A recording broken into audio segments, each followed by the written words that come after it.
problemas mentales del docente. No tiene nada que ver con usted. Desorganizado. A mí me puede decir que me desorganicé y hice una buena crítica. Pero la di antes del examen.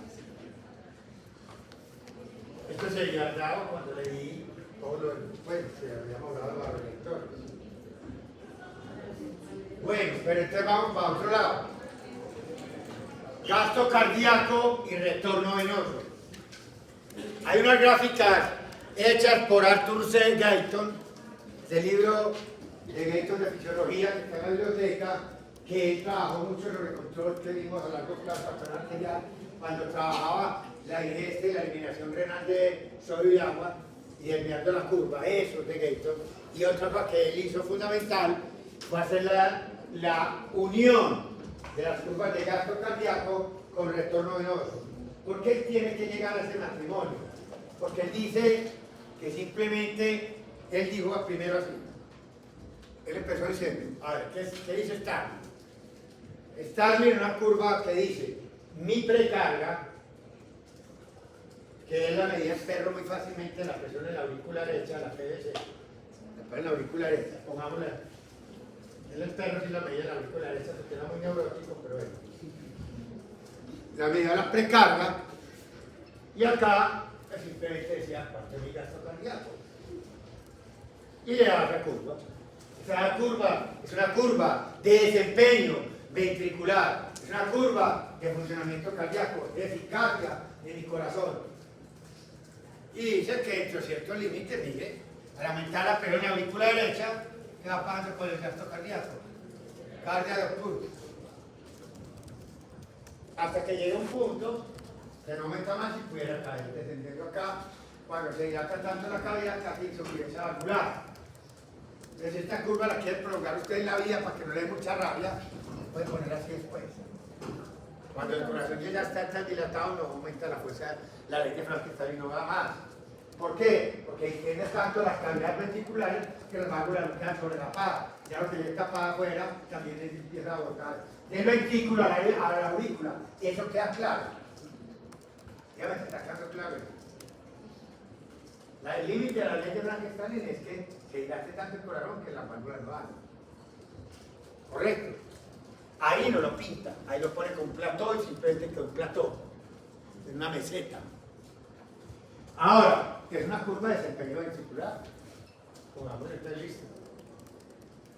Pero ya la curva la puedo enviar hacia arriba y hacia la izquierda, o hacia abajo y hacia la derecha. Arriba, izquierda, abajo, derecha. Bueno. ¿Cómo? Pues ¿cómo? Ante la misma precarga, ¿cómo haría yo para enviar esta curva? Mire. Esta curva, mi primera pregunta, ¿esta curva podrá desviarse hacia arriba y hacia la izquierda o hacia abajo a la derecha con un cambio en la precarga? Primera pregunta. Es una pregunta salvaje, parece que está despierto. Por lo más bolas que tiran ahora, la farmacología que estudiaron. Sí, esa es la que se habla de molecular. Es verdad, que es mamá, pero bueno. Lo que le estoy diciendo es la pregunta que, por eso que yo le digo a usted para los exámenes, porque yo me pego eso. Viene creciendo un aumento, una disminución en mi precarga, es motivo para desviar la curva de desempeño ventricular, que es la que tiene hacia arriba, hacia la izquierda, o hacia la derecha y hacia abajo. ¿El motivo no? Cero. Cero pensar. Cero. Pero mira, aumentó la precarga. Listo. Aumenta la precarga, la misma curva. La precarga, la misma curva. La precarga, la misma curva. La precarga, la misma curva. Le dije, desviar la curva. Desviar la curva. ¡Curva! ¡Es otra curva! ¡Esa! ¿Por qué no? Estoy utilizando acá la misma curva. Yo lo único que dije, esta es una curva que aumentar o disminuir la precarga, usa la misma curva de desempeño. Yo.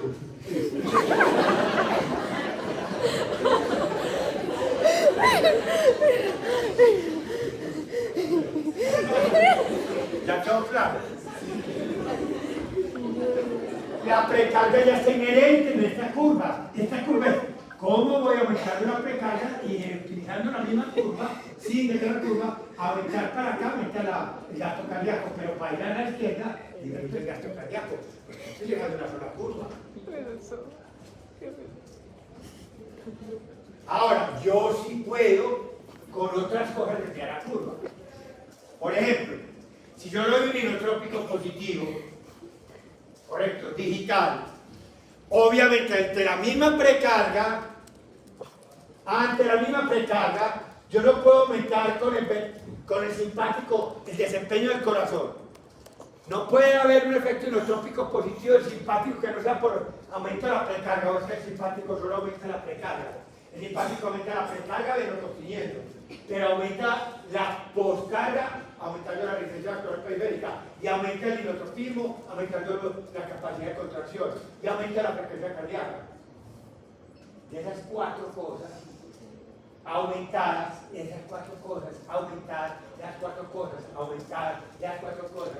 tres que aumentan el gasto cardíaco. Pongámoslo porque usted no aprendió nada. Precarga. ¿Qué hace el simpático en la precarga? La aumenta. ¿Por qué la aumenta? Porque le enoconstriñe. Aumenta el retorno venoso. Ley de Brandt-Starling. ¿Aumenta qué? La precarga. Eso me desviará la curva, no, porque esta es la curva en la graficando aquí precarga. Entonces, esta no me va a desviar la curva. No. Esa fue la pregunta que hice. Segundo, la poscarga, medida por ley de Laplace. ¿Qué hace el simpático? Primero aumenta la precarga, aumenta el radio capital. Segundo, aumenta la resistencia vascular periférica. ¿Aumenta qué? La presión arterial media. Tiene que dar más fuerza para qué? Para inyectar. Eso me disminuye a mí qué. Ya no sirve. Para desviarme la curva para arriba y para la izquierda. Me servirá para desviarla para acá. Que eso aumenta la poscarga. Ah, bueno, sí, hagámoslo. ¿Aumenta la poscarga? No. La desvía hacia arriba y a la izquierda. El aumento de la poscarga la desvía hacia abajo y a la derecha. Acá sería esto. Ahora, les puedo decir, una disminución de mi poscarga, ¿qué haría? Me desvía la curva hacia arriba. Esto otro, me lo pudiera hacer. Una poscarga disminuida.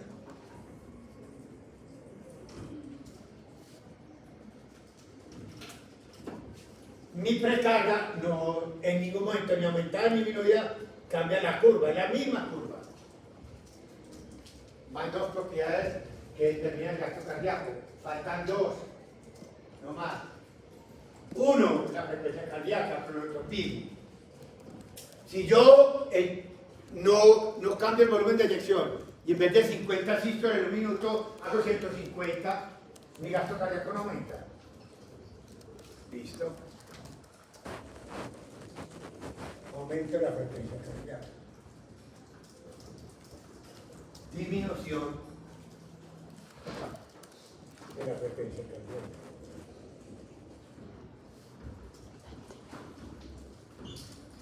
Y nos queda faltando uno.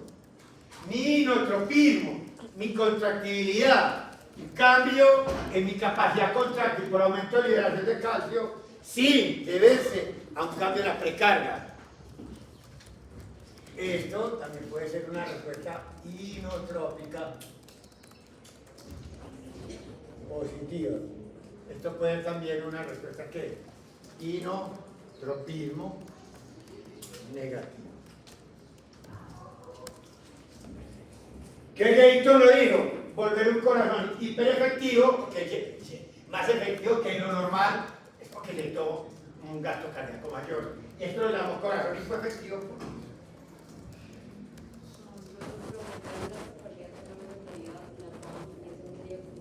Así, sí. El gasto, el aumento del gasto aumenta la paz, claro. ¿Qué terminamos haciendo? Es decir, el resultado final, aumento la paz y me vacié más. Disminuye mi precarga y si no puedo costillo, todo, porque me va haciendo mal corazón. Ya lo vimos. Cambio interdependiente de la inotropismo, aumento el volumen de elección, pero aumento la poscarga, que importa, pero gana estoy montando más, ya, es más la fuerza de elección que lo que. ¿Por qué aumentó la presión en la otra? Porque inyecté más. No era que la presión aumentó y yo a mí me iba por hacer una fuerza, ¿no, señor? ¿Qué es un cambio inotrópico? Que el corazón hizo más fuerza por nivel de calcio y aumentó la salida de sangre y aumentó la presión en la aorta. Pero ese no es el problema de eso. El problema es que si yo me sigo vaciando, porque con volumen financiero más caído y la precarga se sigue disminuyendo, yo llego a un momento en que me quedo vacío. Por eso es que vengo contenido como hago en el ejercicio. Por eso yo enseñé los cambios interdependientes, eso nunca falla. Nunca falla. Lo que le da más duro estudiar es tener que aprender. En el ejercicio físico es simpático, está todo disparado. Y ahí aumenta la poscarga. Si usted dice, el ejercicio está aumentado la poscarga, entonces tengo gasto cardíaco disminuido. ¡Guau! ¿Qué? Limitación mental. Ese es un determinante del gasto cardíaco haciendo resistencia por la periférica. Contra un aumento de la precarga por venoconstricción. Con una mayor liberación de calcio por simpático PKA a los hidroquinínicos, a los rianoídicos y aumentando la capacidad de captación en diástole por el citopismo positivo por Z. Y tiene un efecto cronotrópico positivo, 3 contra 1. ¿Quién gana? Pregunta el examen de lunes, mejor. ¡Pam! Aumenta 20 milímetros de mercurio. Eso es lo ¿cómo es de bueno este examen? Es pensando. Es integración. Por esto integra o desintegra el que lo ha integrado. Lo acaba de desintegrar. Lo juro que el examen es de eso. Yo le enseñé cómo era la PAM en un ejercicio aeróbico. ¿Cuánto aumenta la PAM? Le hice ecuación, PAM igual a gasto cardíaco por resistencia vascular periférica. Aumenta la resistencia vascular periférica, ¿correcto? O disminuye, ¿y qué pasa con el gasto cardíaco? Aumenta. Si cae la resistencia más de lo que el gasto cardíaco, la presión caería. ¿Qué hago yo al hacer el aumento del gasto cardíaco? Con los músculos no utilizados, el tracto gastrointestinal, los riñones, y no sé cuándo te dije, el músculo esquelético, riñones y tracto gastrointestinal, trato de que la resistencia no caiga mucho para que la PAM se dé gusto aumentar aproximadamente 20 milímetros de mercurio. O si no, usted estaría en ejercicio con una PAM hipotenso. Por eso, entonces lo que yo digo, ¿yo cómo estudio un examen con riesgos? Así, con este profesor. Así nunca lo ganan a uno. Pero eso sabe, lo que yo digo, no funciona. Pero no es con tocarillo, puede ser usted a cualquier otro. A cualquiera le digo lo mismo. Eso no estudia así. Se estudias con lógica. Ahí está. La lógica está en lo que usted toma notas. Pues le digo yo, ¿está tomando bien notas? Después de mi hermana clase reúne los pensamientos lógicos y se junta con otra persona que y hablar, no leer. Leer no sirve para nada. Uno va a estudiar con un amigo cuando ya tiene leído, en un tal. ¿Usted para qué va a ir a leer? ¿Qué explicaron ahí? Es una pendejada mental para quedar uno tranquilo. Ay, que yo estudié mucho, 18 horas. Sí, claro, leyó 18 horas. No absorbió nada en esas 18 horas. Lea 5, para llegar a un mundo mejor. Después de que haya leído el cuaderno. Estoy en el cuaderno, listo, hermano. Ya me lo leí, ya listo. Digamos, leemos 5 litros y ya está. Ahí está la pregunta del examen. Una clase me manda 4 preguntas. Y como claro, tantas clases, ya saben cómo es el examen. Muy fácil. Lo que pasa es que usted sigue creyendo que yo soy enciclopédica, que pregunta esas pendejadas detallistas. Algunas tengo que preguntarlas, pues se las digo. Algunas de lenguaje, pero esto no. ¿Está claro eso? Para todo el mundo. Ya de cómo estudiar el examen. Este examen es muy clínico.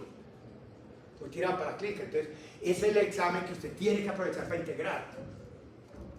Por eso hice la aclaración de la presión arterial con los cambios de posición y eso. Entonces, mire, eso fue lo que dijo Gayton. Entonces dijo, mi precarga me determina en buena parte el gasto cardíaco. Pero no quiere decir, ¿por qué? Porque un corazón sano, le muestro otra la gráfica de hematología hemodinámica, la gráfica que la postcarga influye casi. La precarga queda una cosa así, la otra hay una curva así. ¿Y qué vuelvo a mostrar? Porque él dice, en un corazón sano, este es el que mata. No quiere decir que yo no pueda enviar para arriba y para abajo, alterando los otros. Y eso es verdad. Y él hizo eso. Ahora, una curva hipoefectiva sería ¿qué? Una falla cardíaca. Una curva hiperefectiva, uno está simpático estimulado, o otra cosa que puede aumentar esto.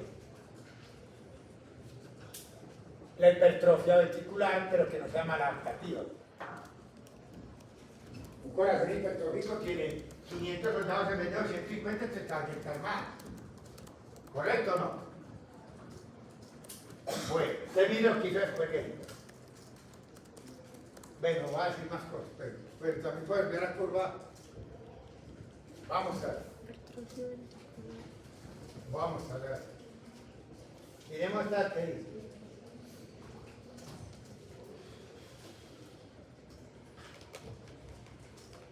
Lo único que hay aquí nuevo es que aquí le ponen que puede ser hiperefectivo por un aumento de la presión intrapleural. A ver. Primero hay que decirle a Gator qué quiso decir con la presión intrapleural. ¿Correcto? Porque ahí si empiezan a flaquear. A ver, en el lenguaje hay lugares a malinterpretación. Yo puedo decirle a usted que normalmente la presión intrapleural es menos 4 milímetros de mercurio y como es una presión relativa a la atmosférica digo que es 756, pero al estudiante para decirle rápido le digo que es menos 4 para no trabajar con valores de 756 y 100. Pero aumentar la presión intrapleural usted cree que puede ser para el lado positivo. Cuando los fisiólogos hablan como Gator, que era eso, para él aumentar la presión intrapleural es por el lado más negativo. Apunte. El señor Gator quiso decir, cuando estaba en vida, que la presión intrapleural aumentaba haciéndose más negativa.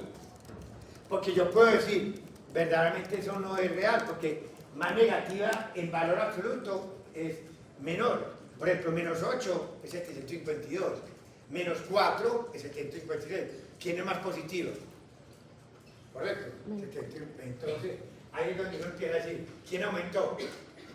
Aquí cuando le digan así, un fisiólogo, libro de fisiología, muy rápido le dice, aumentó la presión intrapleural, pobre que volvió más negativa. Es muy raro que equivoque, pero entiendo que da lugar a problemas. Yo no voy a colocar eso en el examen, le digo, la presión intrapleural está más negativa. ¿De qué le pasa a eso? Entonces, para que no haya problema, porque no me interesa que usted trabe por eso. Pero si yo tengo una presión intrapleural más negativa, ¿qué quiere decir? Que las cavas están más abiertas, porque la presión que aborca las cavas. Las cavidades auriculares están menos apretadas, las cavidades ventriculares están menos ¿qué? Apretadas. Y entonces el retorno venoso puede ser ¿qué? Mayor. Y si hay un retorno venoso mayor, pues obviamente si esta es la curva normal no puede estar mal. En cambio, lo contrario, si yo lo coloco hasta un ventilador mecánico en la que le doy presión positiva, la presión positiva de la pasa a la pleura y empieza a aumentar. Ahora sí, yo ahí sí hablo aumentar el valor real de la presión intrapleural. En este caso disminuir por verá menos 4, menos 3, menos 2, menos 1, 0, volver a positivo, por dicho. Resumamos. Lo que quiere decir arriba es que aumentó la negatividad de la presión pleural, aumentó el retorno venoso y aumentó el gasto cardíaco. En cambio, si aquí aumento la presión intrapleural positiva, con un ventilador mecánico me vuelvo ahorcador de las cavas, no dejo entrar bien la sangre de las cavidades ventriculares y va a ser un gasto cardíaco ¿qué? Menor. Eso porque entiendo que lo que dice Gator es lo ponemos en duda. ¿Está claro eso para que no haya problema? Nos defendemos con el lenguaje de si la presión intrapleural se vuelve más negativa para el examen o menos negativa. Menos negativa es tirar para el lado positivo. Tirar para el lado positivo es ahorcar más cavas. Tirar para la poesía para calmar las cavidades auriculares, es calmar los ventículos. ¿Está claro eso, no? Para que no nos traen. No vamos a hacer ese lenguaje porque todo el mundo puede dar con todo el gusto del caso. Ahí. Correcto.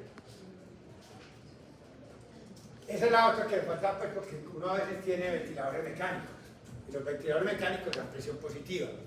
Pues aumentan los valores de presión intrapleural, aumentan y empiezan a buscar la cava. Toda ventilación mecánica disminuye el retorno venoso. Toda ventilación, desde que lo conecten a nuestro ventilador mecánico, lo disminuye el retorno venoso. Entonces, ¿para qué lo conectar? Tengo que dar algo por pulmón. Pero tengo que correr el riesgo.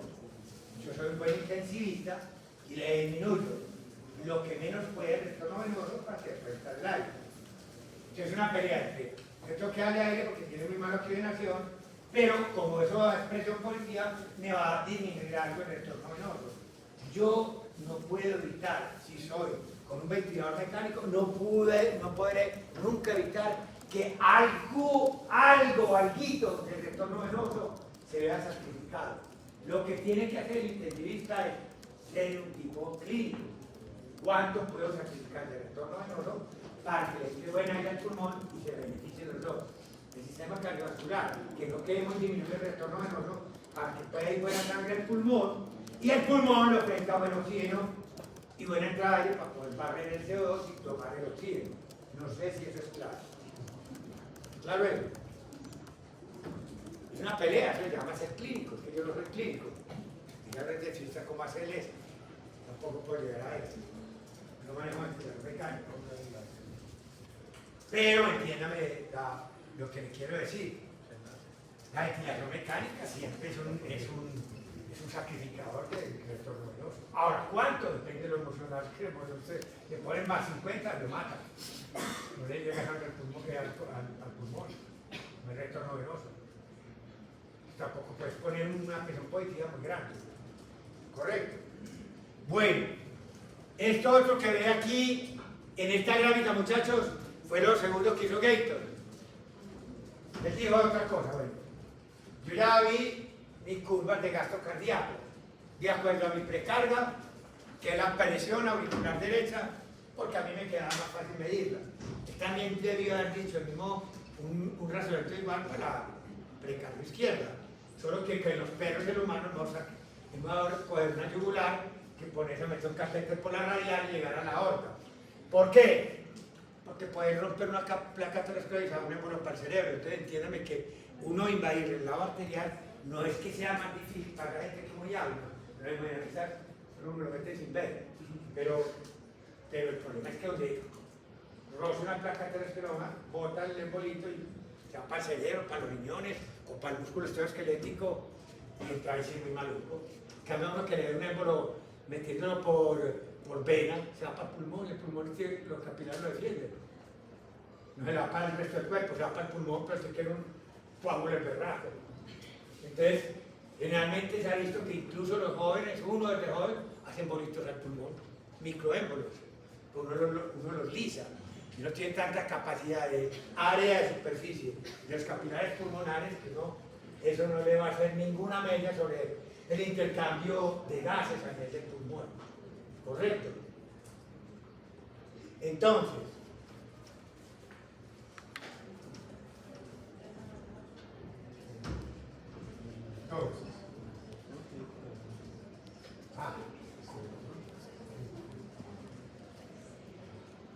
él ahora dijo ahora, yo quiero ver mis determinantes del retorno venoso con respecto a la precarga, PAD. Ya no es qué hace mi PAD sobre el gasto cardíaco, sino qué hace la PAD sobre el retorno de sangre. Ahora lo que está diciendo es, PAD está acá. Lo primero que le pregunto es, si yo aumento o disminuyo esta PAD, ¿qué hago yo para inyectar hacia adelante más o menos sangre con mi PAD? Ahora quiere decir, lo que retorna acá, como mi PAD me estorba o me facilita el retorno de la sangre al corazón. Correcto, eso lo entendí. Entonces, En el fondo estaba mirando una curva de retorno venoso. La otra es una curva de gasto cardíaco. Y miren la forma que tiene la curva. Esto es presión auricular derecha hasta mi retorno venoso en litros por minuto. Y llama la atención, pongámoslo acá,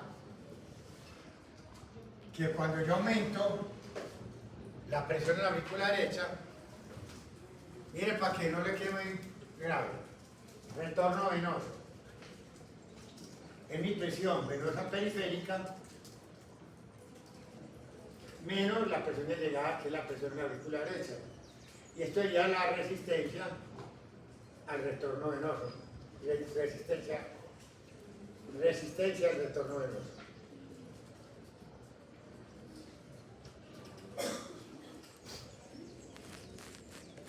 Bueno, entonces, lo primero que él planteó fue, si yo no muevo esto y no muevo esto, si yo aumento la PAD, mi retorno venoso tiene que disminuir.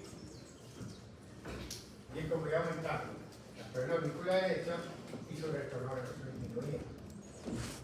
Ahí está descrito por favor. Bueno, también dijo, no, así lo contrario, porque no podemos pensar siempre izquierda-derecha, sino que puedo pensar yo derecha-izquierda. Si yo disminuyo mi presión en la aurícula derecha, tengo que aumentar el retorno venoso. Si la presión venosa periférica es la misma, y la resistencia no ha cambiado. Miremoslo acá. Voy disminuyendo mi retorno venoso. Pero llega a un plató lastimoso, muy cerquita a menos 2 milímetros de mercurio, más o menos acá, y empieza en un plató. Y ya en 4 es un blanco plató. Menos 4 y hay un plató total. Por más que yo disminuya, porque aquí todavía es un momentico, pero no, está subiendo un poquito.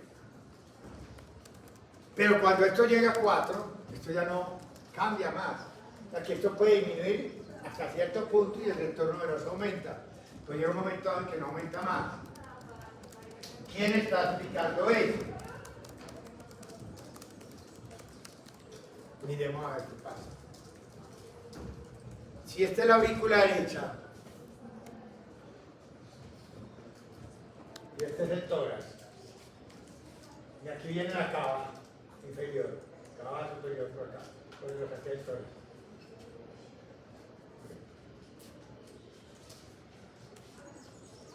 Cuando esto es menos 4, ¿qué es esto acá? Menos 4. Si por algún motivo esto cae a menos 3, ¿quién es mayor? Presión transmural. Interior menos exterior. Presión interior. En la K menos 3 menos 4. ¿Correcto? Que sería pues lo que nosotros estaríamos viendo ahí. Vaya más 1, más o menos de transmural, ¿no? Correcto. Por ahora no hay problema. El problema sería que usted ponga, por ejemplo, esto, lo vuelva más negativo. Por ejemplo,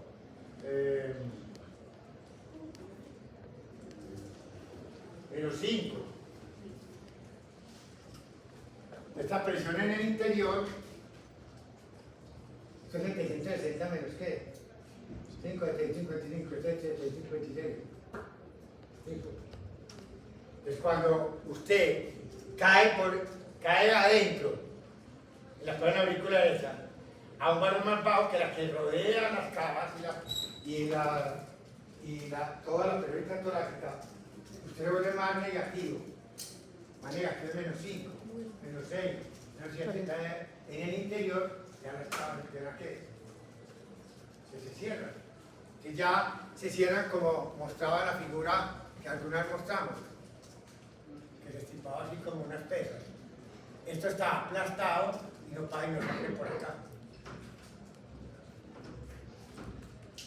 no alcanza a cerrar, como las venas son tan fofas, una gelatina, ellas no se estipan del todo uniforme, porque ahí el flujo en la gráfica tendría que ser hacia acá.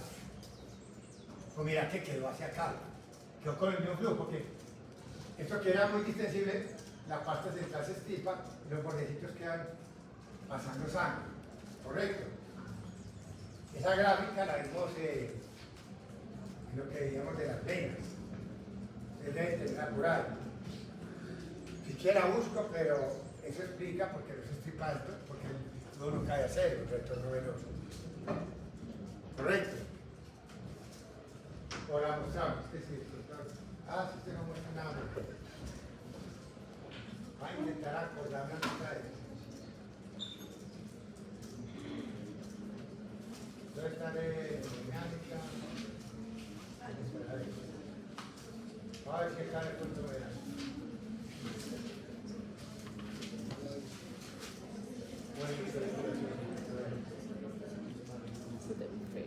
No. Sí. A ver si acá. Era eso.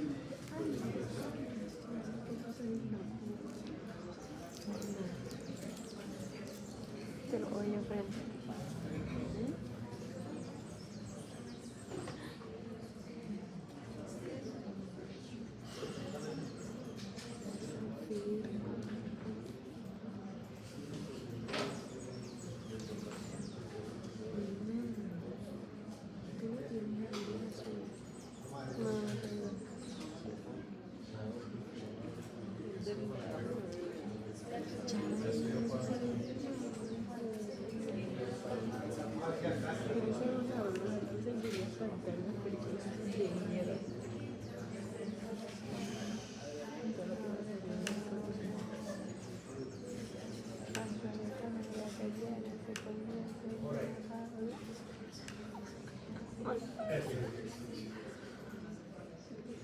Pues es la mejor gráfica. ¿Verdad? Y diciéndote por acá está pasando, por esta lectura. Eso cuando no. Está aplastada. La gran mayoría de esa vena cava, que es la que va al retorno venoso. Entonces, ya uno queda claro con eso. ¿Y qué vamos entonces a nosotros a ver? Lo malo el gasto cardíaco, el retorno venoso, de Miguel.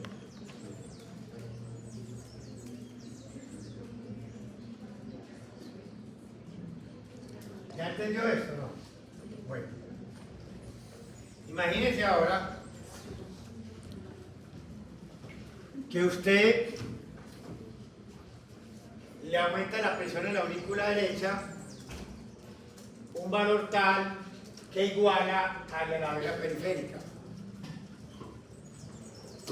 Eso hará que el retorno venoso sea cero.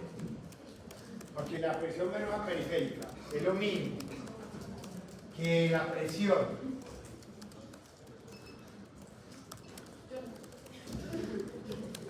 venosa periférica es la misma que la presión en la aurícula derecha. 8 menos 8 es 0, 4 menos 4 es 0, 20 menos 20 es 0. 0 sobre cualquier cosa, 0 no importa la resistencia tal.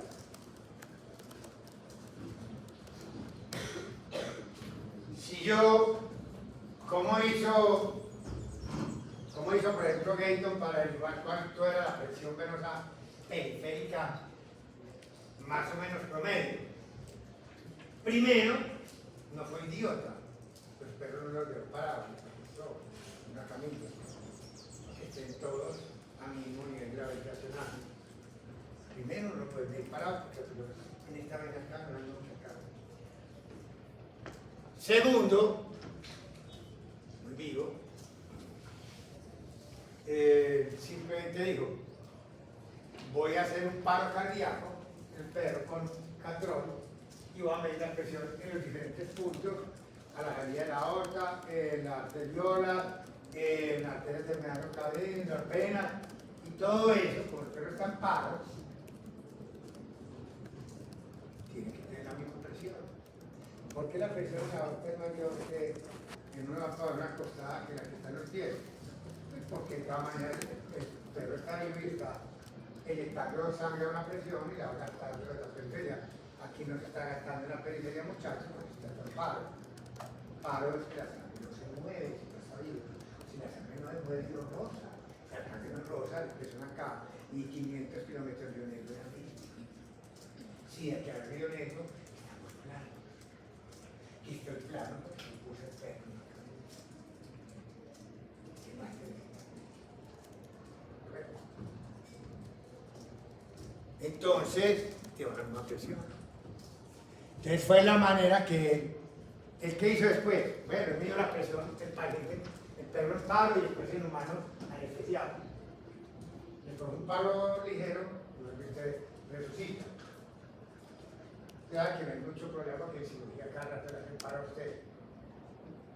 Mientras no sea más 20 minutos, no hay problema, no hay falta.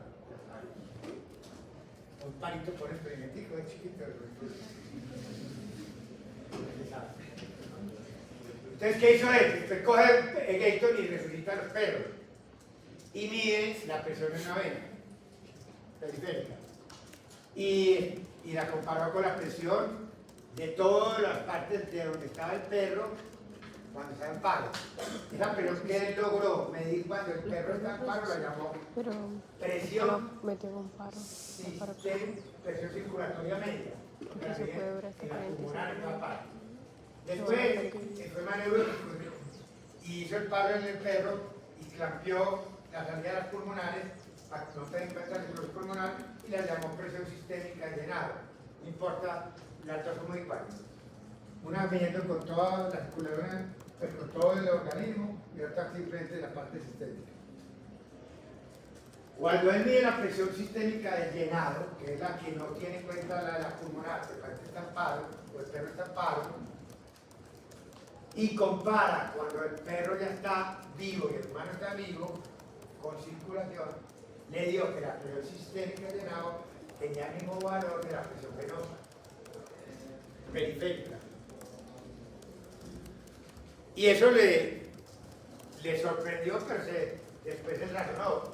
¿Por qué mi presión cuando estoy en paro se parece más a la presión venosa? Pues digo que cuando el perro está vivo, normal está vivo la gran mayoría de la sangre en las venas. Entonces mi presión sistémica de llenado se debe parecer al 60-70% de la sangre que está en las venas.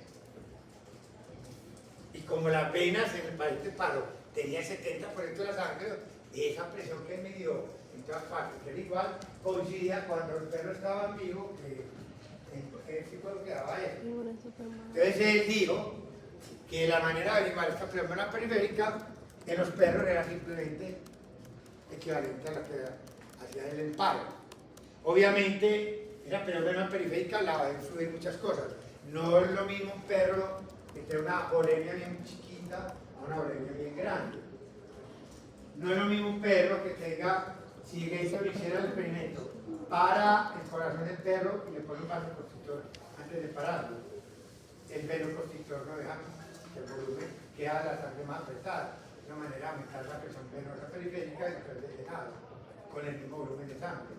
Él hizo varios experimentos, digo, por ejemplo, perro en paro, no es lo mismo un perro en paro que yo le meta 5 litros de sangre antes de hacer el experimento, esto que tenga 10. O sea, mi volumen de sangre me va a influir sobre mi presión venosa periférica y sobre mi presión sistémica de llenado. Digo, pero ante el mismo volumen también influye que el perro, yo le doy un vasoconstrictor o le doy un venodilatador. Si lo venoconstricto el mismo volumen del otro perro, va a estar el que tiene vasoconstricción con una presión más alta, y el otro va a estar más baja, ante el mismo volumen. Y él, con eso fue verdaderamente jugando, para ver qué eran determinantes ahí. Simplemente le hago esta aclaración para que sepa que cuando la presión venosa periférica igual a la presión en la aurícula derecha, eso da un retorno venoso de 0. En estos animalitos, la presión sistémica de llenado era 7. Aquí lo ven. Pero aquí es el 7. Cuando la presión auricular es el 7, igual a, cuando la presión auricular es 7, igual a la periférica. Por eso mi retorno a enojo, ¿cuánto es? Más claro, más claro. Pero siempre y cuando la presión auricular derecha fuera menor que 7, por ejemplo, ¿qué es menor que 7? 6, 5, 4, 3. A ver, ya retorno a enojo. Mire. Wow.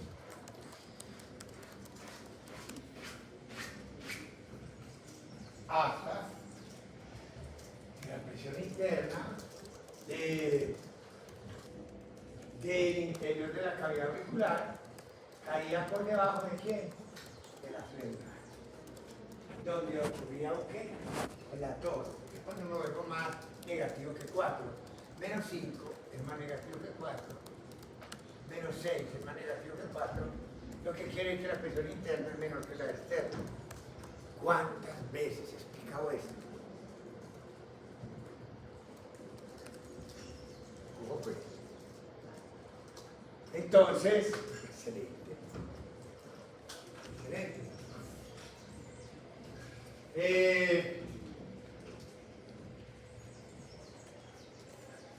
Ya con esa fórmula que usted ya la conoce desde antes, usted sabe cómo alterar eso. Por ejemplo, ¿cómo hago yo para que una presión auricular derecha aumente? Hago un corazón ineficiente, una falla cardíaca, pues todavía no podés con eso. No inyectar bien. El retorno venoso será bueno. No, pero puedo aumentarlo si me da la gana. Sí, con respecto a cuando no había aumentado. Una falla cardíaca queda inmediatamente del corazón derecho, que aumenta la presión de la aurícula derecha, si la presión en la vena periférica es la misma, disminuye quién? El retorno venoso, ¿no? Uy, mi carga ya está alta porque si no inyecté. Yo lo que quiero ahora es volver a precarga todavía más alta. ¿Para qué? ¿Para qué querré yo aumentar la precarga? ¿Para qué? A ver, yo veo, calma. Yo voy a decir. Yo trataré de aumentar la precarga para lo siguiente.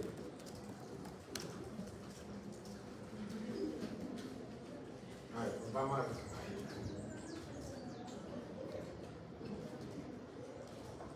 Gasto cardíaco, curva de Starling, PAD, precarga. Vamos a ver cómo me fue con derecho, voy a darle a la izquierda. Normal.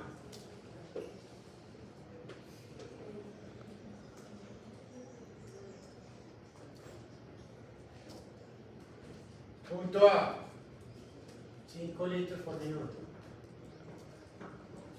Presión auricular derecha, póngale 0. Con lo normal. La presión auricular debe ser a 6. Entonces no le puede dar radio. Pero yo ante la falla, leve, paso a medio. Mi gasto cardíaco está disminuido ante la misma precarga, 3, 2,5. ¿Qué hace uno? Si ese gasto cardíaco cae, ¿qué pasa? ¿Qué pasa entonces? Menos número de potenciales de acción al núcleo del tracto solitario. ¿De qué tipo son las potenciales de acción? Hay que pensar también. Inhibitorio del simpático, excitatorio del parasimpático. Promotores del otro caudal, ventral, lateral, bulbar, para aplicarlo de ahora. Promotores de una excitación del ambiguo y del proambiguo y el promotor dorsal del vago. Miren cómo sale eso sin necesidad de después. No cuando no estudia, cuando no es bueno, cuando no hace bobadas y dice estupideces. Entonces, ¿qué hago? Disparo el simpático. Disparo el simpático y todo lo que hemos visto ya. Y entonces, una de las cosas que hace el simpático, que lo dije, es que aumenta la absorción de sodio, agua con angiotensina y la testosterona. O sea que al reabsorber esa agua que no oriné, aumentó mi precarga, mi PAD. Mira cómo entró. Mire cómo brincó acá. Y estuve tan buena que era una falla leve, moderada, no sé cómo quiero llamarlo leve. ¿Y qué hace? ¿Con un gasto cardíaco qué? Normal. Normal. Ah, bueno, pues se me olvidó. Es como disparo simpático, tuve retención, además que aumenté la resistencia arterial. Pero esto era más grande que esto por el pronto, inicialmente, yo tuve que retener líquidos, y bueno, me ayudé con todo, y esto llegó a un empate. Esta parte volvió a lo normal. Ese, ¿cómo se llama esto? La falla cardíaca. Compensada. ¿Cómo está la DH acá? ¿Cómo está el simpático? ¿Cómo está el angiotensinado? La persona. ¿Pero qué le está costando eso? Esta retención de líquido. Yo no, que no soy lo mismo que antes. Soy el mismo de antes, pero con más líquido. Tengo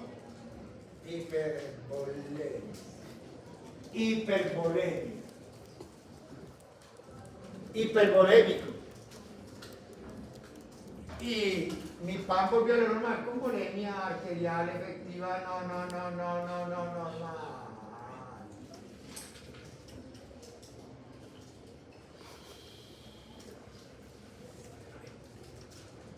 Y entonces,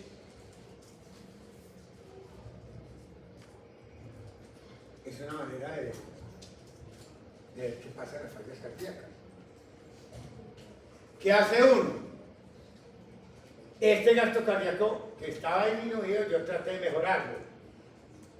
Traté de aumentarlo con retorno venoso aumentado. ¿Y cómo lo hice? Con venoconstricción, que ya lo habíamos visto.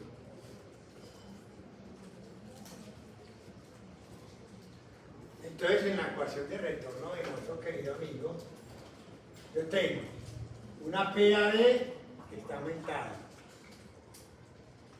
una presión venosa periférica, esto está aumentado. Entonces, mi retorno venoso está inicialmente, ¿qué? Disminuido. Yo trato de subir esto, a ver si puedo ganarle a esto, a ver si el retorno venoso aumenta, para ver si yo puedo hacer, ¿qué? Utilizar esta reserva. De esta curva, mire, ¿qué es esto? Aumentar mi precarga. Mi precarga debe hacer aumento si hago venoconstricción. Si no aumento la precarga, no hago nada. Fuera que estoy haciendo estas cosas, estoy aumentando la resistencia vascular periférica, estoy aumentando la frecuencia cardíaca y estoy aumentando el hipnotropismo. A ver si llego a que ese gasto cardíaco no esté tan caído y pueda compensarse con el aumento de la resistencia vascular periférica y la retención de sodio y agua por el riñón. Es una falla cardíaca compensada, pero esto nunca llegó a compensarse. Y esta tiene simpático. Alto, la renal, la angiotensional, está toda ahora.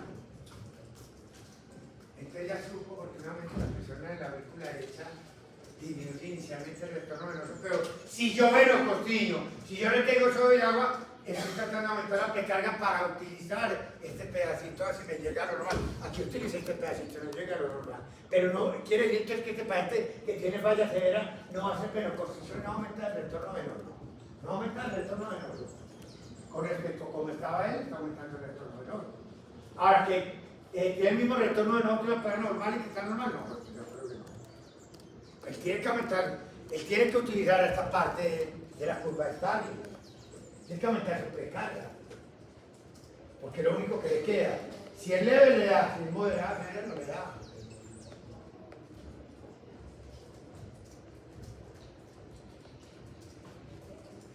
Ahora lo contrario.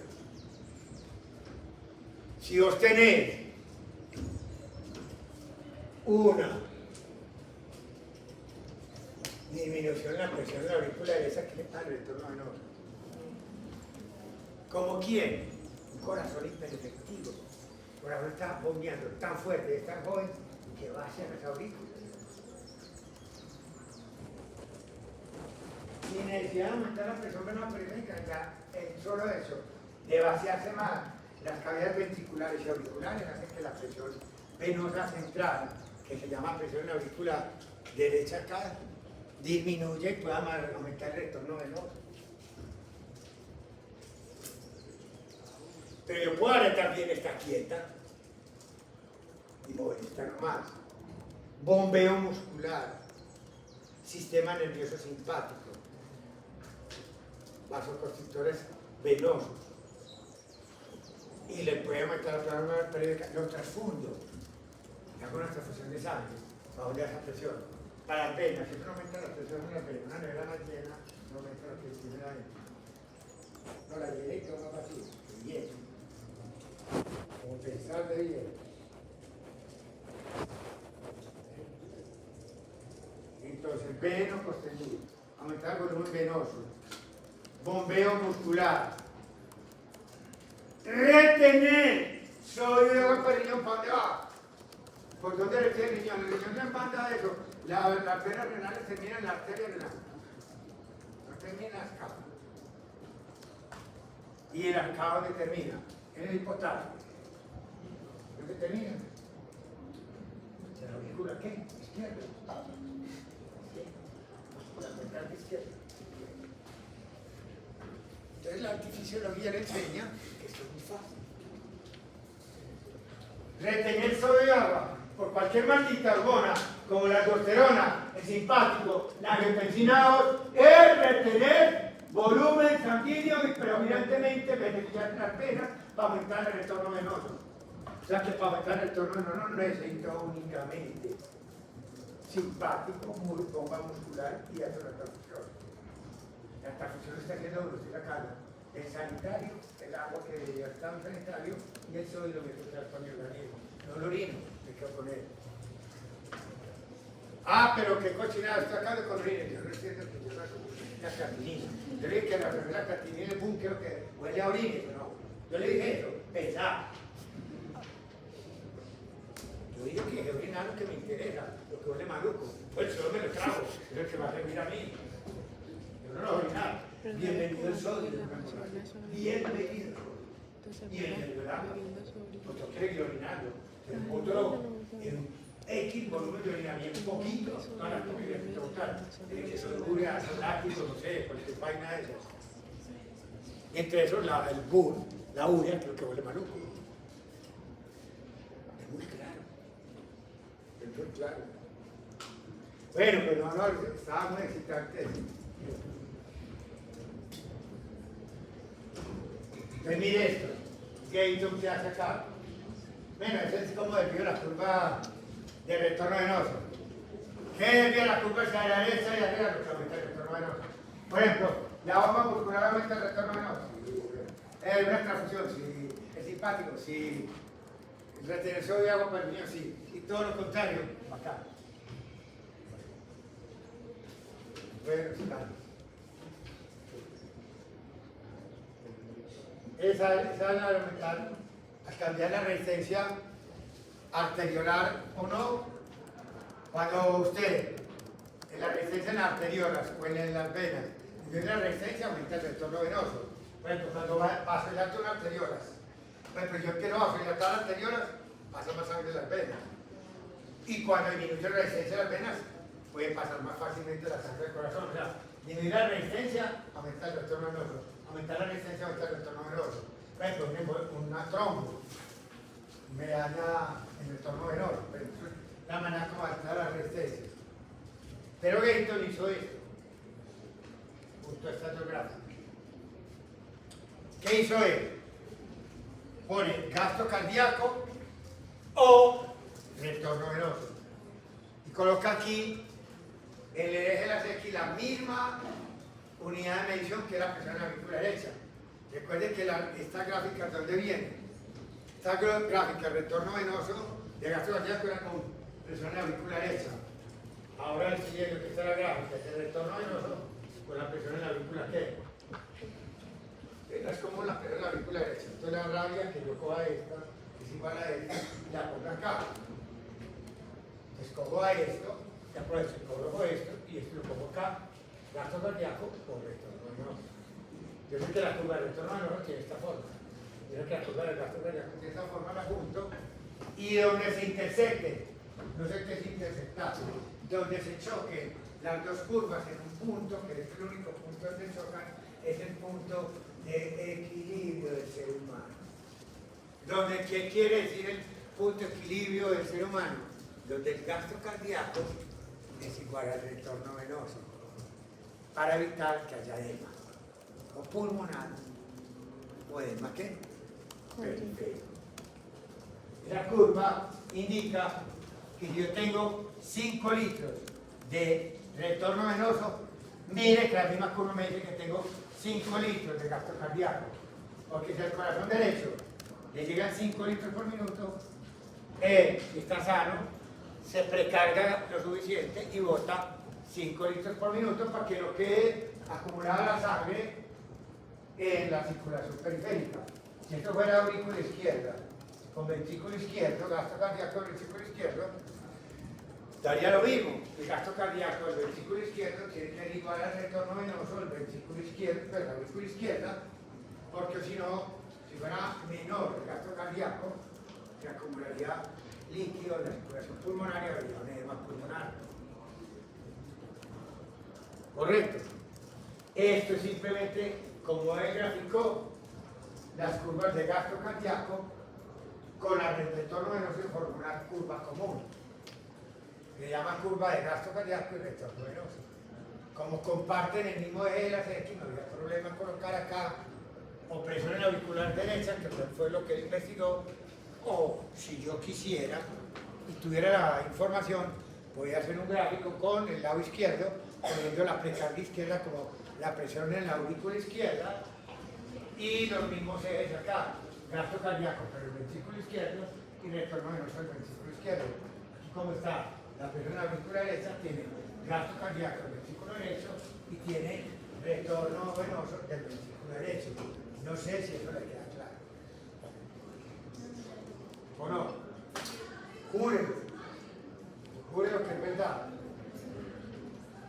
¿No es verdad? Ventrículo izquierdo. ¿Sí o no? Ahí dice la aurícula izquierda. Ventrículo derecho. No sé. Yo creo que es ventrículo, pero es que no sé si es al revés. Al final digo ventrículo izquierdo. Debe ser ventrículo derecho.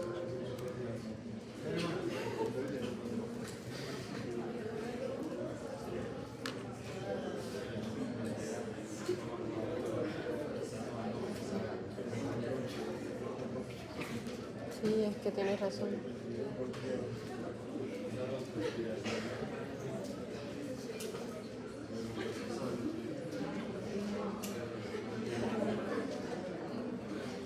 Ay, hombre.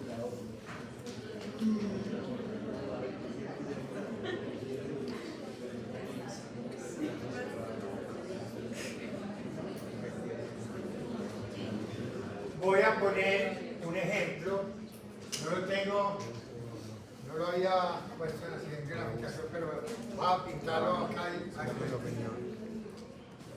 ¿Para qué se utilizan estas gráficas de gasto cardíaco y retorno venoso fuera de trabajar al estudiante? Primero, la respuesta es muy clara. Si uno se traba es porque es un tipo que no entendí. Sino que supuestamente que hizo dijo que eran gráficas deberían aclarar el panorama. Hay algunos que no lo aclaran.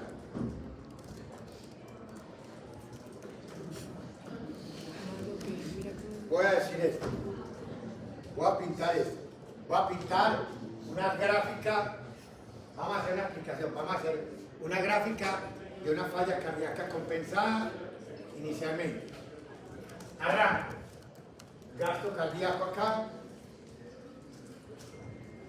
O retorno venoso, porque estamos en una gráfica común. Vamos a colocar una presión en la aurícula derecha, como hizo Gator. Y vamos a hacer, esto es curva de corazón normal. ¿De acuerdo? Bueno. Vamos a ser muy nobles y vamos a colocar acá lo que siempre hemos dicho. 5 litros de gasto cardíaco y una presión auricular de 0. Punto A. ¿De acuerdo? Vamos a hacer una curva de presión que es así.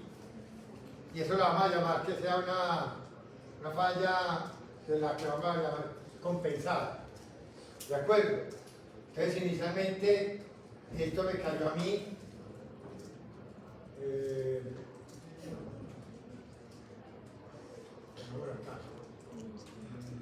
No le pinté la gráfica, a pintar acá.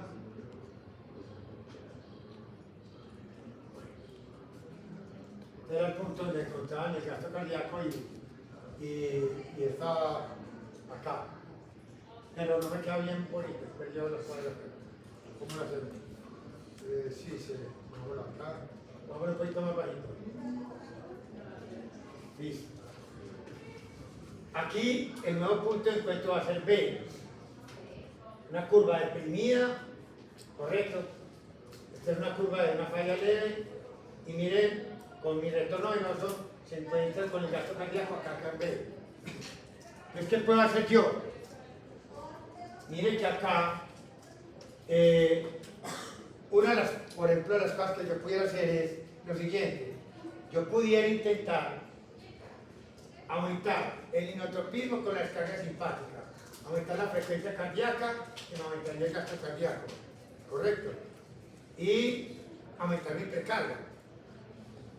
Si yo quiero aumentar mi precarga, por ejemplo, yo quiero aumentar mi curva de retorno venoso, yo puedo hacer aquí, la desvío hacia acá y llego al mismo punto que estaba acá en A y lo pongo en C para que quede al mismo nivel. Pero mire que aquí, esta curva, como la pintaron, sigue para acá, es una curva de hacia la derecha de retorno venoso. ¿Cómo aumenté este retorno venoso? Lo puedo haber hecho dos cosas. O bien lo constreñí, o aumenté también el volumen en las venas por retención de sodio y ¿qué? Agua. ¿Sí? ¿Qué me puede haber ayudado también para no verlo solo del lado venoso? Yo puedo haber aumentado el inotropismo un poquitico. Haber desviado esta curva para acá para que me quede exactamente en A. Esta curva ya sería un aumento del inotropismo, que es desviar la curva de gasto cardíaco para allá. Ahora aumentar un poquito la frecuencia cardíaca para aumentarlo allá. Entonces miren cómo va uno jugando con desviaciones de qué, de la curva de retorno venoso o de aumentar qué, el gasto cardíaco. Y ahí yo llegué, por ejemplo, a C, con aumento de este inotropismo y un aumento de esta precarga que fue explicada pues porque hice veroconstricción y porque aumenté la retención de sodio y agua por riñón. Entonces, usted puede consultar cualquier problema cardiovascular, puede usar las curvas de gasto cardíaco y retorno venoso. Ese la utilizan mucho algunos libros de cuidados intensivos. Yo se los digo porque no sé quién va a terminar siendo intensivista o un entólogo y eso lo presenta. Frecuentemente, digamos, no le da pena que en todo un pregrado ni siquiera da una información de eso. Yo no tengo ahí gráficas en esta versión que mostrarle en Paeros, pero por lo menos ya leí la educación inicial. Yo de aquí a un futuro sacaré bastante gráficas de eso, lo prometo. Hasta luego. Qué bendición.